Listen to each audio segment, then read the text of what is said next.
ఇక వివరాల్లోకి వెళ్తే కాకినాడ సూర్యారావుపేటలో కొలువయ్యున్న శ్రీ బాలా త్రిపుర సుందరి అమ్మవారు ఆషాఢ బహుళ ఏకాదశి సోమవారం శాకంబరీదేవి అలంకరణలో భక్తులకు దర్శనమిచ్చారు. ఆలయ ప్రధాన అర్చకులు చెరుకూరు సుబ్రహ్మణ్యం ఆధ్వర్యంలో దేవాలయం సిబ్బంది భక్తులు వివిధ రకాల కూరగాయలు, ఆకుకూరలు, పండ్లు, ఫలాలను ఆలయం మొత్తం అతి సుందరంగా అలంకరించారు. శాకంబరీదేవిగా అమ్మవారికి విశేష అలంకరణ చేశారు.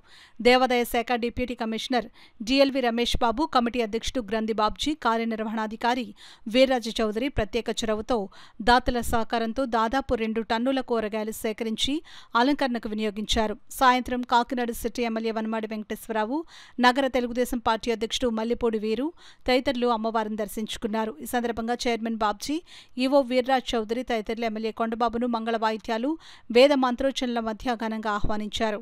ప్రసాదం అందించారు. అమ్మవారి కృపతో నగరాభివృద్ధి చేస్తున్నామని ఎమ్మెల్యే అన్నారు. డీసీ రమేష్ బాబు మాట్లాడుతూ కాకినాడ డీసీ కార్యాలయం పరిధిలోని అన్ని దేవాలయాల్లో ఆషాఢమాసం సందర్భంగా శాకంబరి అలంకరణలు భక్తులను అలరించాయని అన్నారు. తదుపరి రాబోయే శ్రావణ మాసం సందర్భంగా వివిధ దేవాలయాల్లో సామూహిక కుంకుమార్చన, వ్రతాలు తదితర ఆధ్యాత్మిక కార్యక్రమాలను భక్తుల సహాయ సహకారాలతో నిర్వహించేందుకు ఏర్పాట్లు చేస్తున్నామని అన్నారు. ఈ కార్యక్రమంలో పలువురు భక్తులు పాల్గొన్నారు. అదేవిధంగా స్థానికులు అందరూ కూడా వారి వారి స్థాయికి తగ్గట్టుగా వెజిటబుల్స్ తీసుకొచ్చి విరాళాల రూపంలో ఇచ్చి దేవస్థానం ఏర్పాట్లతో వాళ్ళకి తోచిన సహాయం కూడా ఇస్తూ ఉన్నారు. ఈ అలంకరణలో ముఖ్యంగా కొంచెం మంది ఎక్స్పర్ట్స్ ప్రతి సంవత్సరం చేసే ఎన్ఎఫ్సిఎల్ సిబ్బంది వారు కూడా వచ్చి వారి సహాయ సహకారాలు అందించి ఈ కార్యక్రమంలో ప్రత్యేక అలంకరణ చేసే దాంట్లో వారు ప్రత్యేక దృష్టి సారించారు. 2 రోజుల నుంచి ఈ కార్యక్రమాన్ని దిగ్విజయం చేయడానికి అందరూ నిర్విరామంగా కృషి చేస్తూ ఉన్నారు. ఈ విషయంలో మా అర్చక స్వాములు, మా సిబ్బంది, మా దేవాదాయ శాఖ ఏదైతే గైడ్లైన్స్ ఉన్నాయో వాటికి లోబడి, అధికారుల ఉత్తర్వులకు లోబడి ఈ కార్యక్రమాలన్నీ నిర్వహించడం, ఈ కార్యక్రమాలని ఇంకా మున్ముందు ఇంకా ప్రత్యేక కార్యక్రమాలు కూడా కొన్ని ప్రవేశపెట్టడం, అమ్మవారి ప్రఖ్యాతి నలుమూలలా కూడా ప్రసిద్ధి చెందేటట్టు చేయడం కూడా చేస్తామని, ఈరోజు ఉదయం నుంచి దర్శనం ఇచ్చే అమ్మవారు సాయంత్రం వరకు కూడా ఈ రూపంలో దర్శనమిస్తారు. మీరందరూ వచ్చి ఈ అవకాశాన్ని సద్వినియోగం చేసుకుంటారని కోరుతున్నాం. ఓం శ్రీ మాత్రే నమః. ఎన్ని టన్నులు సార్? సుమారుగా ఒక 4-5 టన్నులు కూరగాయలతో అలంకరణ చేయడం జరిగింది.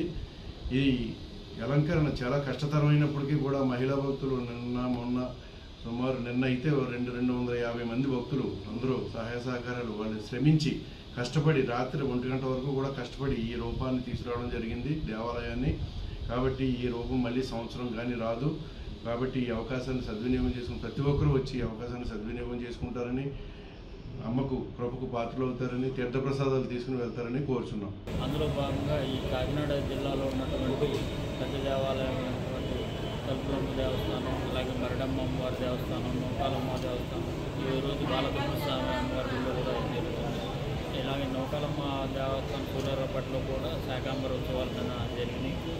అన్ని దేవాలయాల్లో కూడా ఈ ఆషాఢ మాసం సందర్భంగా ప్రతి అమ్మవారు కూడా శాకంబరి అవతారంలో భక్తులు కనుగొందు చేసే విధంగా అలంకరించమని కమిషనర్ గారు ఉత్తర్వులు ఇచ్చి ఉన్నారు. ఆ విధంగా దేవాదాయ ధర్మోదయ శాఖ పరిధిలో ఉన్నటువంటి అన్ని అమ్మవారి దేవాలయాల్లో కూడా ఈ శాకంబరి ఉత్సవం ఘనంగా నిర్వహించడం జరుగుతుంది. మరి వచ్చే భక్తులందరికీ కూడా ఉచితంగా ప్రసాదం, ఉచిత దర్శనం కూడా ఏర్పాటు చేయడానికి అన్ని కార్యక్రమాల్లో కూడా మా కార్యాధికారులు, తనిఖీదారులు అందరూ కూడా పూర్తి చేస్తున్నారు.